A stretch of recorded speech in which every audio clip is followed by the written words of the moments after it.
Marcus Donovan stared out the floor-to-ceiling windows of his penthouse office, watching the city lights flicker to life as dusk settled over Seattle.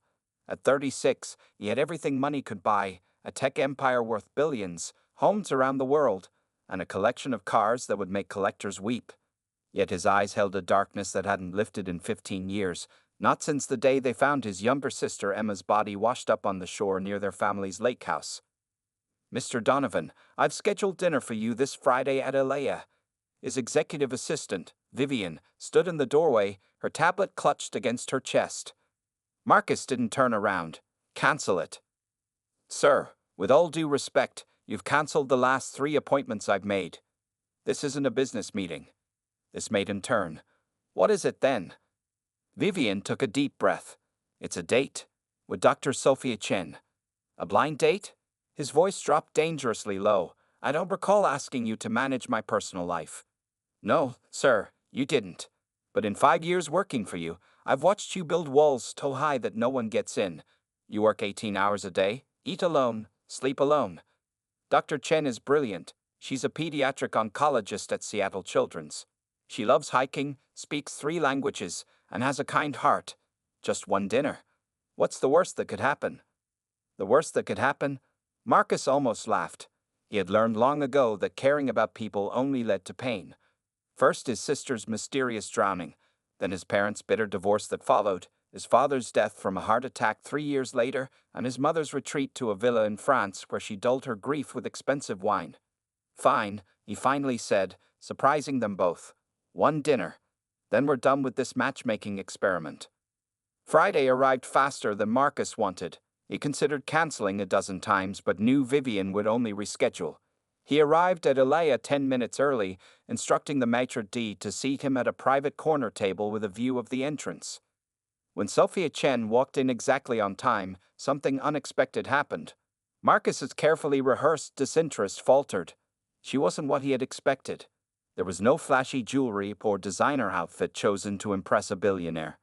Instead, she wore a simple blue dress and carried herself with quiet confidence.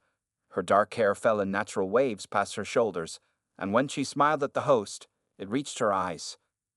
"Mr. Donovan," she said, extending her hand as she approached the table. "I'm Sophia. Thank you for agreeing to this. I suspect neither of us would normally do the blind date thing." Her handshake was firm, her eyes direct. No giggles, no batting eyelashes, just honesty. "Marcus, please," he found himself saying, "and you're right. This isn't my usual Friday night. Mine either. Usually I'm catching up on medical journals or sleeping after a 30-hour shift." The waiter arrived with water and wine recommendations. When he left, an awkward silence fell. "So," Marcus began stiffly, "Vivian tells me you're a doctor." "Pediatric oncologist," Sophia nodded. "I work with kids fighting cancer." "That must be difficult." "Sometimes heartbreaking," she admitted, "but also filled with more joy and courage than you might imagine. Children facing the darkest times still find reasons to laugh." Something in her words struck him. It had been 15 years since Marcus had truly laughed. "What about you?" Sophia asked. "Is running a tech empire everything it's cracked up to be?" For the first time in years, Marcus found himself wanting to answer honestly. "It's everything and nothing at all," he said quietly, surprised by his own candor. And so the evening that Marcus had planned to endure became something else entirely, the first crack in a woe 15 years in the making. 2 hours into dinner, Marcus realized he hadn't checked his phone once. For a man who normally kept his device within reach at all times, this was remarkable. More surprising was how easily conversation flowed with Sophia. She didn't ask the typical questions about his wealth or business empire. Instead, she wanted to know what books kept him up at night, which places around the world had moved him most deeply, and what he wanted to be before technology consumed his life. "I wanted to build boats," Marcus admitted, swirling the last of his wine. "My grandfather taught me woodworking when I was young. There was something peaceful about creating something with your hands, watching it take shape." "Why didn't you?" Sophie asked, her head tilted slightly, genuinely curious. Marcus's expression shifted. "My father had other plans. The family business needed a successor." He didn't mention how those plans had originally included both him and Emma before the accident changed everything. When the check came, Sophia reached for her purse. Please, Marcus said. Allow me. I'd rather split it, she said firmly. I agreed to meet you, not to be paid for. Her directness surprised him again.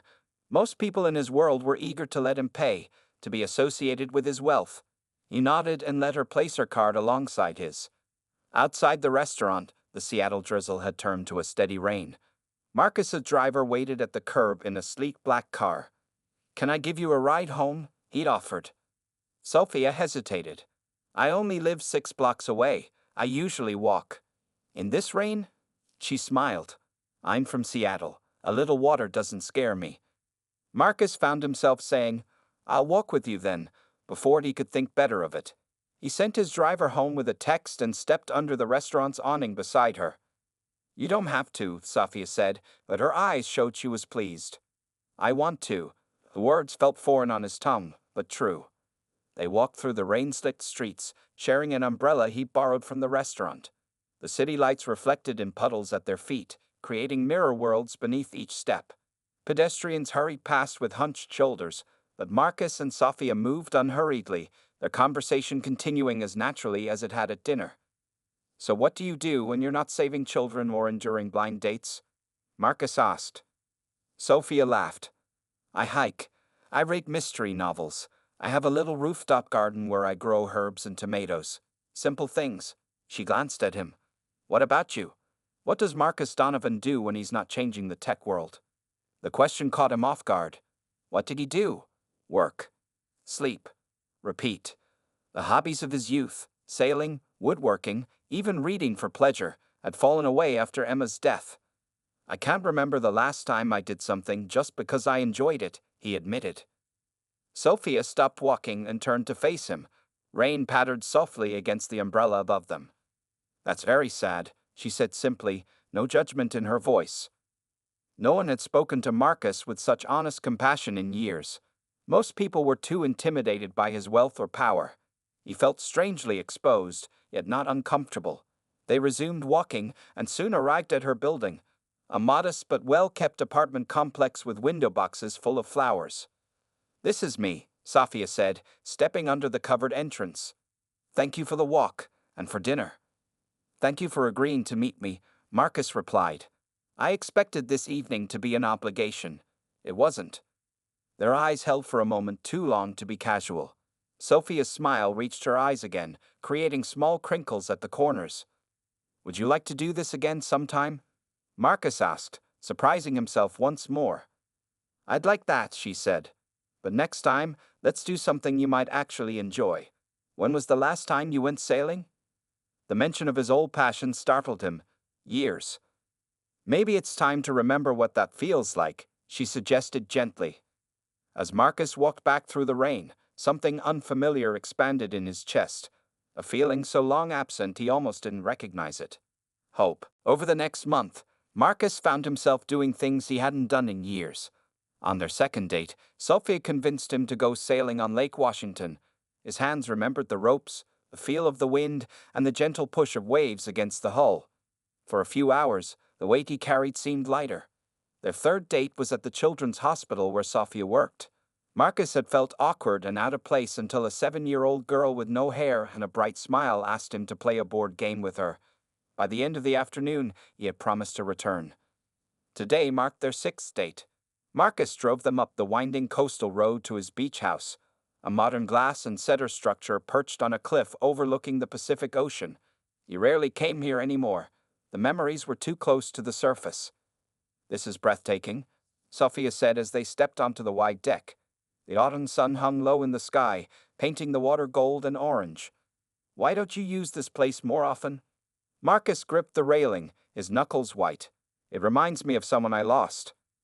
Sophia didn't push. She simply stood beside him, giving him space to speak or remain silent. The waves crashed below, a rhythm like heartbeats. My sister Emma, he finally said. She drowned 15 years ago, not far from here. Sophia's hand found his on the railing, her touch gentle but firm. I'm so sorry, Marcus. The simple words held no empty platitudes, just genuine empathy. Something cracked inside him, a hairline fracture in the wall he built so carefully around his grief. She was 17, he continued, the words coming easier than he expected. I was 21, home from college for summer break. We were staying at our family's summer house about 20 miles north of here. The sun dipped lower, shadows lengthening across the deck. What was she like? Sophia asked softly. No one had asked him that in years. People tiptoed around Emma's memory, afraid to upset him or stir up the past. Brilliant, stubborn, funny. A small smile touched his lips. She could solve complex coding problems that stumped my father's best engineers, but couldn't remember to pick up her wet towels from the bathroom floor. She was going to change the world. They moved inside as the temperature dropped. Marcus built a fire while Sophia made tea in the kitchen. The domesticity of it felt strange but comforting. The police said it was an accident. Marcus continued as they settled on the couch. She went swimming alone at night, something she'd done dozens of times. They found her body the next morning washed up on the rocks. Sophia's eyes held steady on his face. But you don't believe it was an accident? It wasn't a question. She had seen what others missed, the doubt that had haunted him for 15 years. I don't know what to believe, he admitted. Emma was an excellent swimmer. The weather was calm that night, and she had been acting strange the days before, secretive, worried about something. Did you tell the police that? Yes. They looked into it, but found nothing suspicious. My father pushed to close the investigation quickly. He said dragging it out only prolonged our pain. And your mother? She fell apart. Their marriage didn't survive Emma's death. She lives in France now. We barely speak. Sophia moved closer, her shoulder touching his. It's not just grief you've been carrying all these years. It's questions without answers. Marcus stared into the fire. The night before Emma died, I heard her arguing with my father in his study. I asked her about it the next day, but she brushed it off, said it was nothing. His voice grew rough. Those were the last words she ever spoke to me. It's nothing, Mark. Don't worry about it. Sophia's hand found his again, fingers intertwining. I'm sorry you've carried this alone for so long. Marcus looked at their joined hands, then up at Sophia's face, open, caring, without judgment. For the first time in 15 years, he felt the walls around his heart truly begin to crumble. I'm not alone anymore, he said quietly. Am I? No, she answered. You're not. 3 months into their relationship, Marcus found himself smiling more often. The heavy cloud that had followed him for 15 years hadn't disappeared, but now light broke through at times. His employees noticed the change. Vivian had received a generous bonus for her matchmaking success, though Marcus would never admit aloud how right she had been about Sophia. On a rainy Tuesday morning, Marcus sat in his office reviewing quarterly reports when Vivian knocked on his door. Mr. Donovan, there's a call you might want to take. Line 3. Who is it? He asked, not looking up from his computer. Pleasant Pines Nursing Home, regarding Eleanor Graham. Marcus's head snapped up. Eleanor Graham, his sister Emma's maternal grandmother, a woman he hadn't spoken to in almost 14 years.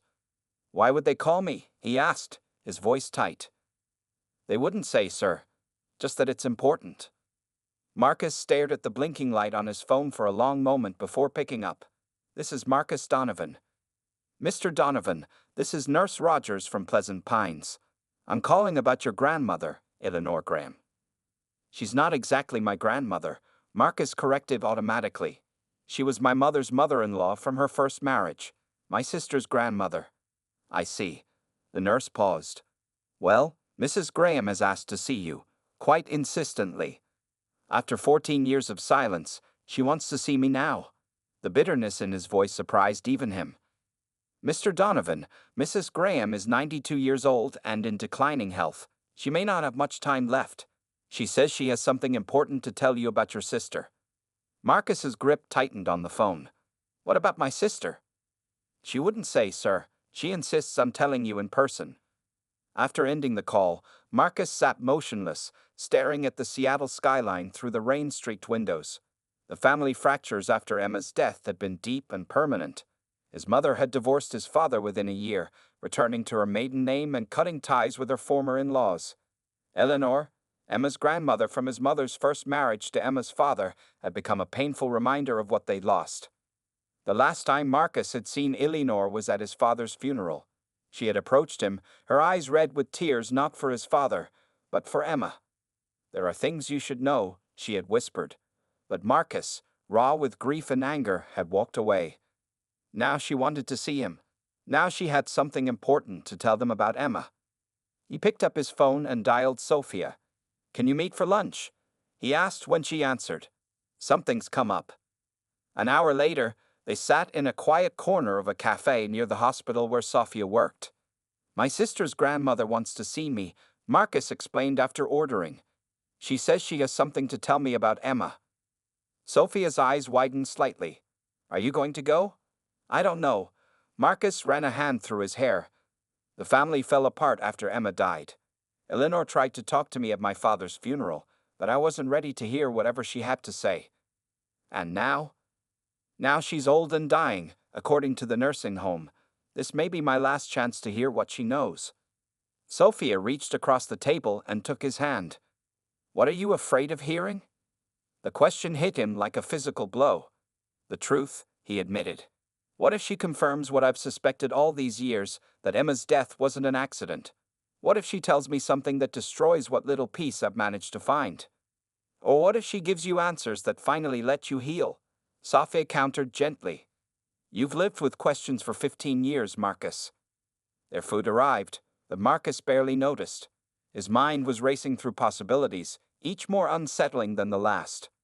"I'll go with you," Sophia offered, "if you want company." Marcus looked at her, this woman who had somehow slipped past his defenses in just a few months. "You do that?" "Of course." She squeezed his hand. "You don't have to face this alone." That evening, Marcus called Pleasant Pines Nursing Home. With Sophia beside him on the couch in his apartment, he scheduled a visit with Eleanor Graham for the following Saturday. "Whatever she tells you," Sophia said after he hung up, "we'll handle it together." Marcus nodded, hoping she was right, yet fearing what long-buried secrets Eleanor might reveal. Pleasant Pines Nursing Home stood surrounded by tall pine trees just outside Seattle. The building was nicer than Marcus had expected, more like a comfortable hotel than a medical facility. Still, his stomach tightened as he and Sophia walked through the automatic doors. "I haven't seen Eleanor since my father's funeral," Marcus said quietly. "She'll be different now." Sophia squeezed his hand. People change, especially after loss. A young nurse met them at the reception desk. "Mr. Donovan? Mrs. Graham is expecting you. She's having a good day today." They followed her down a hallway decorated with residents' artwork. The smell of flowers and cleaning products filled the air. Marcus's heart pounded harder with each step. Room 217 had a small nameplate. "Eleanor Graham." The nurse knocked gently before opening the door. "Mrs. Graham, your grandson is here." Marcus stepped into the room and nearly stopped short. The Eleanor he remembered had been a tall, strong woman with silver hair always pulled back in a neat bun.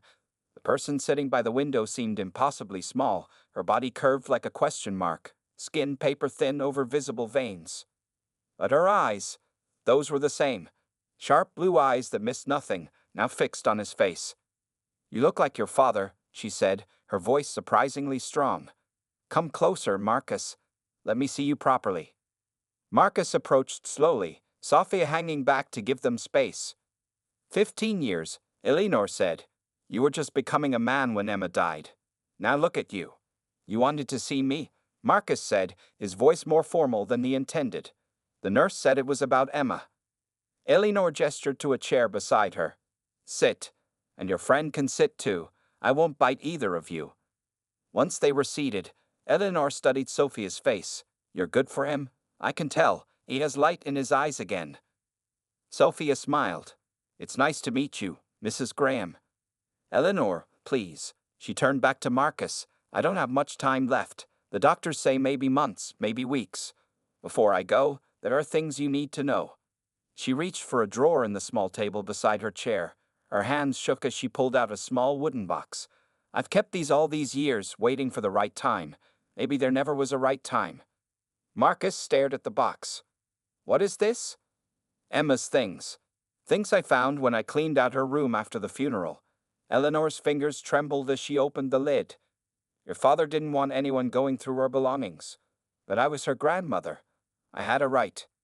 Inside the box lay a small leather journal, a USB drive, and several folded papers. Emma kept a diary, Eleanor said. Not just any diary. In the last weeks before she died, she was troubled.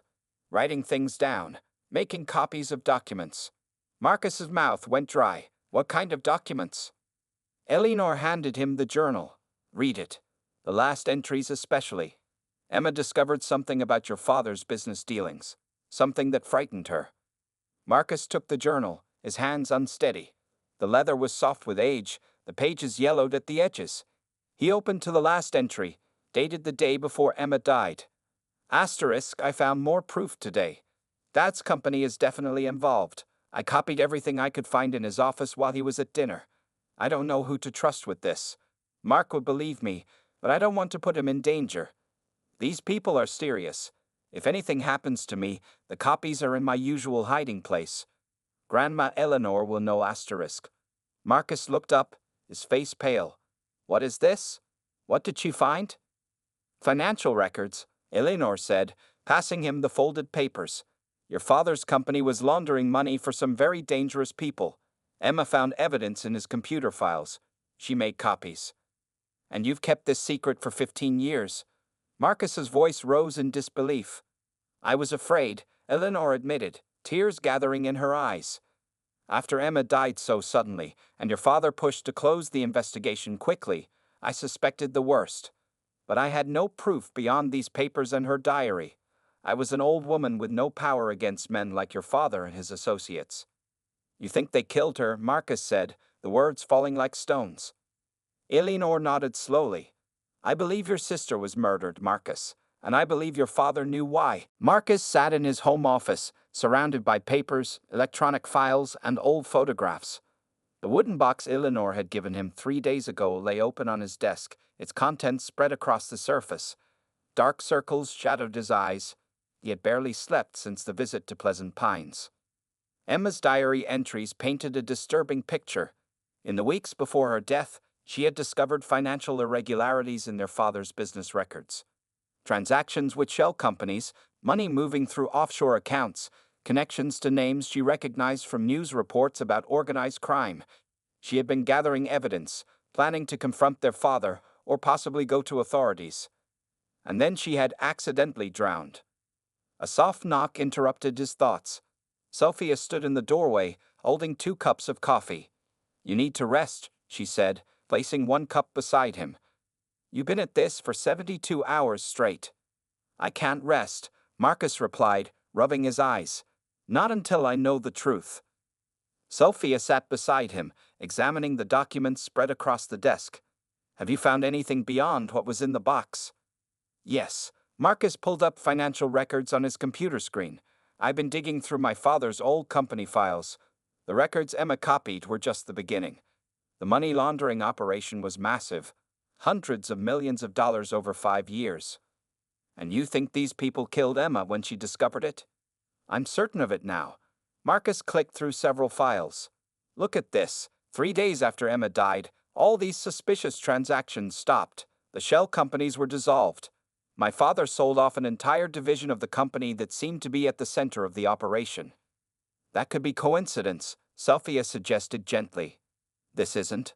Marcus handed her a printed email he had found in the company archives. This was sent to my father the day Emma died. Problem handled. No loose ends. The sender's account leads back to a man named Viktor Kozlov, who worked for the Russian mafia. Sophia's face paled as she read the email. Oh my God, Marcus. This is evidence that my father was involved in my sister's murder. His voice broke. All these years, I suspected something wasn't right about her death, but this, my own father. Sophia moved closer, placing her hand on his. What will you do now? Before Marcus could answer, his phone rang. The caller ID showed his head of security. Donovan, he answered. Sir, there's something you should know, the security chief said. Someone accessed the company's archived servers last night. They were looking at the exact same files you requested yesterday. Marcus straightened. Can you trace who it was? The hack was sophisticated, but we tracked it to a private security firm called Sentinel Group. They're owned by Raymond Wells. Who is Raymond Wells? Former head of security for your father. He retired right after your sister's death. Marcus's grip tightened on the phone. Find everything you can on Wells and Sentinel Group, and increase security at all my properties immediately. After ending the call, Marcus turned to Sophia, his face grim. Someone knows I'm looking into Emma's death. The same people who killed her might now be targeting me. You need to go to the police, Sophia urged.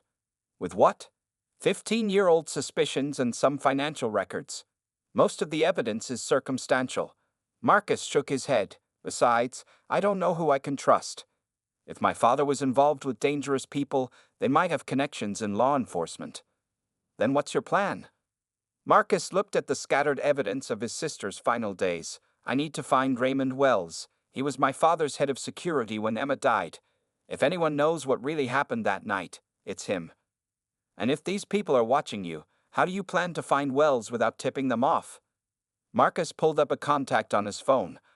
I know someone who specializes in finding people who don't want to be found. A former FBI agent who now works as a private investigator. As Marcus made the call, Sophia gathered the most important documents and loaded digital copies onto a secure drive. We should move these somewhere safe, she said. If someone broke into the company's servers, they might try to get to your home files next. Marcus nodded, watching as she carefully repacked Emma's diary and the original documents into the wooden box. I've waited 15 years for answers, he said quietly. I'm not stopping now, no matter how dangerous it gets. We're not stopping, Sophie corrected him. I'm with you in this, Marcus. All the way. The courthouse steps were crowded with reporters. Camera flashes burst like lightning as Marcus Donovan climbed the stairs, Sophia at his side. Behind them walked Eleanor Graham in a wheelchair pushed by a nurse. Despite her frail body, Eleanor sat straight-backed, her blue eyes clear and determined. Mr. Donovan, will you comment on the charges against Victor Kozlov and Raymond Wells? A reporter called out. Marcus kept walking, his face a careful mask. 6 weeks of intense investigation had led to this day. Working with his private investigator and a trusted FBI contact, Marcus had pieced together the full truth about Emma's death. Raymond Wells had been harder to find than expected. The former security chief had disappeared to a remote property in Montana, surrounded by security systems and armed guards. But Marcus's resources were greater, and the promise of immunity in exchange for testimony had finally convinced Wells to talk. The story he told matched the evidence in Emma's diary and more.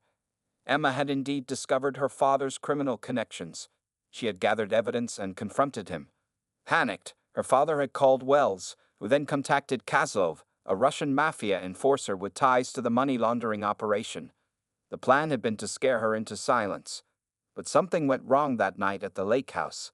Emma had fought back, threatened to expose them all. In the struggle, Kozlov had pushed her off the dock. Her head hit a piling on the way down, knocking her unconscious before she hit the water. Inside the courtroom, Marcus sat in the front row. Before him, at the defense table, sat Victor Kozlov, older now, his once powerful frame softened by age and prison food. Beside him was Raymond Wells, shoulders hunched, eyes fixed on the floor. The judge entered, and the court rose. As the proceedings began, Marcus felt Sophia's hand slip into his. On his other side, Eleanor's thin fingers gripped his arm. The state calls Marcus Donovan to the stand, the prosecutor announced. Marcus walked forward and took the oath. From the witness box, he could see Kozlov's cold eyes watching him. Mr. Donovan, the prosecutor began, please tell the court about your sister Emma and the events surrounding her death 15 years ago. Marcus took a deep breath. Emma was 17 when she died. She was brilliant, determined, and brave. Too brave. His voice remained steady as he shared the evidence they had gathered, the financial records, the emails, Wells' confession, and Emma's diary. When it was the defense attorney's turn for cross-examination, he approached with calculated aggression. Mr. Donovan, isn't it true that your father's death left you in control of a multi-billion-dollar company, a company that might have been shared with your sister had she lived? Marcus met his gaze evenly. My sister's life was worth more than any company. And isn't it convenient that all the people who could contradict your story, your father, the original investigators, are now dead? The evidence speaks for itself, Marcus replied. The financial records. The confession, my sister's own words. The defense attorney's questions continued, each designed to cast doubt on Marcus's motives. But Marcus remained composed, his answers clear and direct. By late afternoon, Wells was called to testify.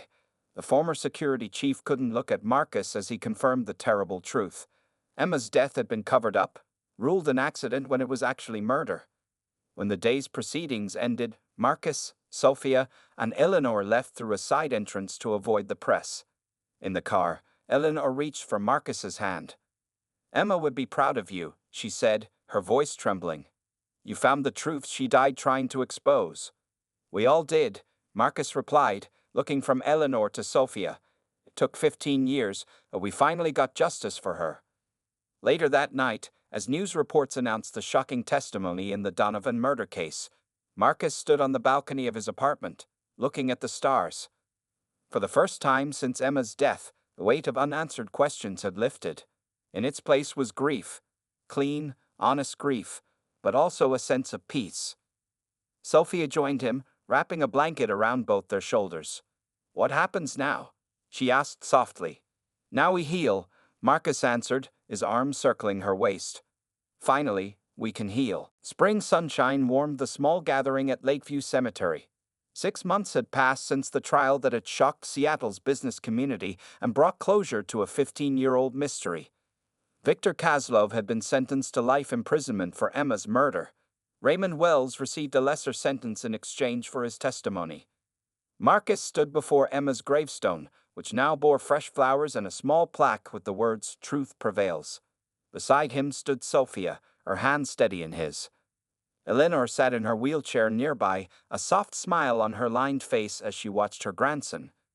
I brought you something, Em, Marcus said quietly, kneeling to place a small wooden sailboat beside the flowers. He had carved it himself over the past month, his hands remembering the skills his grandfather had taught him so long ago. The small gathering of people behind them, including Vivian, Marcus's security team, and the private investigator who had helped crack the case, remained respectfully silent. I think it's time, Eleanor said, her voice thin but clear in the morning air. Marcus nodded and stepped back. 2 cemetery workers came forward with a new headstone. They carefully removed the old one and placed the new stone in its position. Engraved in the polished granite were Emma's name, her dates, and the words, "Beloved sister, granddaughter, and seeker of truth." It's perfect, Sophia whispered, squeezing Marcus's hand.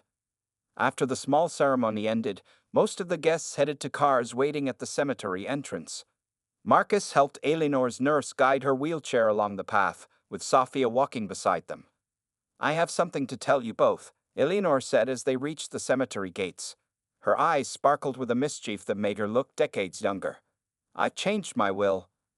Eleanor, that's not necessary, Marcus began. She waved away his protest. My mind is made up. I'm leaving my house to you too. It needs a family in it again. She looked pointedly at their joined hands. And I'd like to see some great-grandchildren before I go. Sophia blushed, and Marcus laughed, a free, genuine laugh that would have been impossible a year ago. One step at a time, Eleanor, he said, bending to kiss her cheek. At the lakeside restaurant where they gathered for lunch, Eleanor held court at the head of the table, sharing stories about Emma that made everyone laugh and cry in equal measure. For the first time, Marcus could hear these stories without feeling only pain. Now there was also warmth and gratitude for the 17 years he'd had with his sister. As dessert was served, Marcus excused himself and stepped outside onto the restaurant's deck overlooking the water. The same lake where Emma had died now sparkled peacefully in the sunshine. He took a small velvet box from his pocket and opened it, looking at the simple diamond ring inside. I thought I might find you out here, Sophia said, joining him at the railing. Just needed some air, he replied, quickly closing the box. But Sophia had seen it. Her eyes widened. Marcus. He hadn't planned to do this now, had imagined a more elaborate setting, perhaps during their planned trip to Paris next month. But suddenly the moment felt right. I had a whole speech prepared, he said with a nervous laugh, about how you helped me find my way back to life after 15 years of just existing, about how you stood beside me through the darkest revelations and never wavered. Sophia's eyes filled with tears as he knelt on one knee. But what it comes down to is simple, Marcus continued, opening the box again. I love you, Sophia Chen. Will you marry me? Yes, she whispered without hesitation. Absolutely yes. As he slipped the ring onto her finger, applause erupted behind them. Eleanor sat in her wheelchair in the doorway, clapping with surprising vigor, a wide smile on her face. Later that evening, Marcus and Sophia walked along the shore of the lake, making plans for their future. The water lapped gently at the sand, peaceful and forgiving. Where should we live after we're married? Sophia asked. My apartment is too small, and your penthouse has too many ghosts. Marcus finished for her. He thought for a moment. Maybe we should take Eleanor up on her offer. Her house is beautiful. Big yard, close to the water, but not too close. Room for a family. Sophia smiled up at him. A family. I like the sound of that. As the sun set over the lake, painting the water in shades of gold and pink, Marcus felt Emma's presence, not as a haunting memory of loss, but as a gentle reminder that even the most painful truths, once faced, could lead to healing and new beginnings.